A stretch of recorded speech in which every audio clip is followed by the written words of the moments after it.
Alors, je vais vous présenter maintenant rapidement le BTS euh, avec donc la nouvelle qualification BTS CCST, Conseil et commercialisation de solutions techniques. Anciennement, encore cette année, hein, puisque nous allons avoir une promo là qui va passer son BTS, qui est toujours technico-commercial.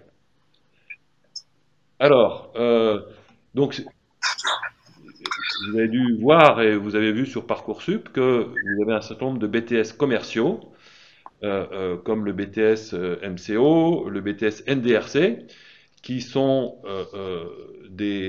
pour ce qui concerne le BTS MCO, des gens qui vont travailler dans les grandes surfaces, majoritairement, et pour ce qui concerne le BTS NDRC, ce sont des gens qui vont visiter les clients.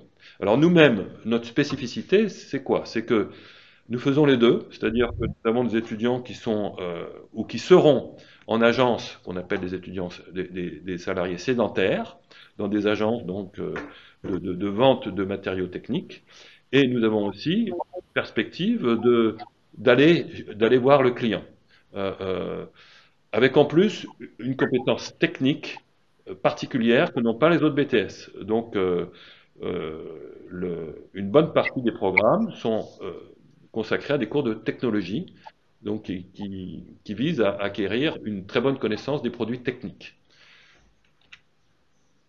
Voilà, donc c'est un BTS qui est ouvert au bac pro, techniques ou commerciaux, au bac technologique STMG ou STI2D, ainsi qu'au bac ES ou S.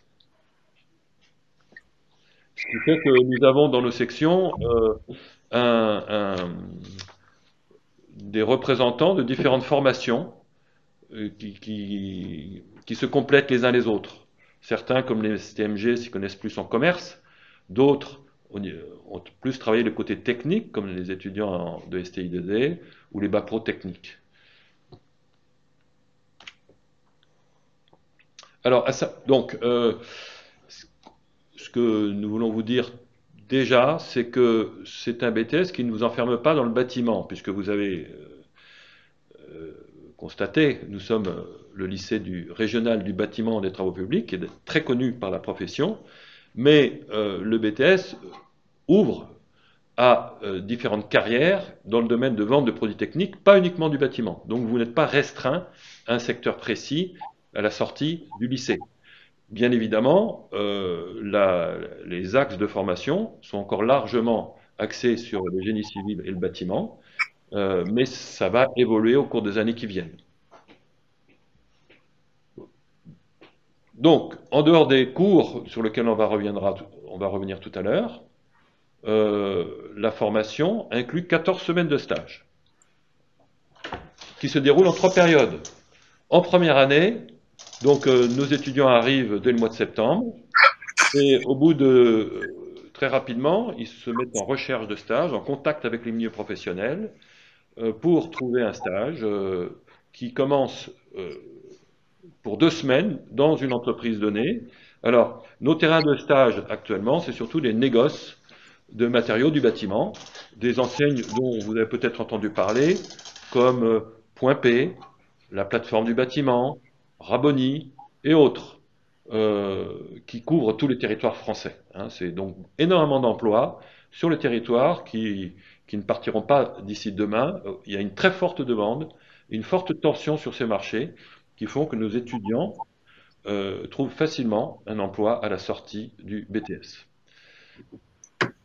6 semaines ensuite, l'année écoulée, à la fin de l'année scolaire, du mois de mai au mois de juillet, ils reviennent en deuxième année, vous revenez en deuxième année, et assez rapidement, en décembre et en janvier, vous reprenez 6 semaines de stage. Donc c'est 2 années qui passent vite et qui sont avec une période donc, de stage assez importante, 14 semaines. Alors nous avons marqué ici quelques points de chute hein, pour nos étudiants, point P, Raboni, la plateforme, comme je vous l'ai dit, euh, toutes les filiales d'un groupe très important qui s'appelle le groupe Saint-Gobain, et enfin aussi toute une série de négoces spécialistes dans certains domaines, par exemple la toiture, tout ce qui est voilà, la salle de bain, etc., etc. Dans tous les domaines donc, de l'activité du bâtiment. Les matières enseignées, donc, alors, des matières de culture générale qui sont importantes, le français, la culture générale, sous-entendu le français en fait, et l'anglais, donc à coefficient significatif, parce que c'est la base, hein, la maîtrise de la langue d'un commercial qui doit écrire et qui doit s'exprimer également à l'oral, bien évidemment. Euh, Ensuite, vous avez tout ce qui est culture économique, juridique et managériale, l'économie, bien sûr, le droit, notamment les contrats euh, et les contrats commerciaux, et tout l'aspect du management, on y reviendra. Le développement de clientèle, c'est-à-dire le fait pour un technico-commercial d'être responsable d'un portefeuille client qu'il va développer.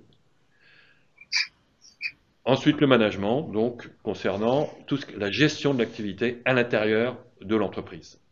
Donc vous voyez que c'est un métier dans lequel on a différentes activités, toutes en liaison avec la satisfaction du client, avec une dominante technique.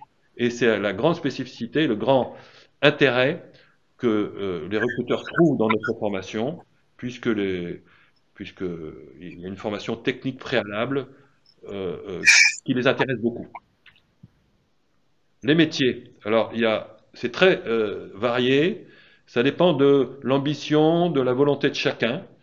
Il y a les métiers où on va aller plus dans la vente itinérante, c'est-à-dire qu'on va rencontrer des clients et on est chargé d'un portefeuille client et on est sur la route. Il y a des métiers où on va faire plus carrière au sein d'une agence pour devenir chef de rayon ou chef de comptoir plutôt, pour devenir assistant du manager, pour devenir manager. Certains de nos étudiants deviennent managers au bout d'une petite dizaine d'années. La poursuite d'études, la licence pro, euh, soit dans le domaine technique, soit dans le domaine commercial, les préparations ATS, c'est-à-dire pour préparer les écoles de commerce, et également des licences, puis éventuellement, nous avons régulièrement les étudiants qui continuent en Master 1 ou Master 2. Voilà les différents coefficients. Vous voyez que les matières, vous avez 6 coefficients pour la culture générale et les langues vivantes, et tout le reste sont les matières à couleur professionnelle, hein, qui représentent la majorité des coefficients, mais c'est assez bien équilibré. Voilà. Donc, les attendus Parcoursup, on y reviendra. Une appétence, un intérêt pour la relation client, hein, bien sûr. Ne pas être fâché avec la technique et surtout être curieux et vouloir découvrir un monde qui est en changement permanent parce que les produits changent régulièrement. La, le tiers des produits change tous les 5 ans. Hein, on n'a pas les mêmes produits, c'est pas les mêmes produits qui sont vendus, ça évolue.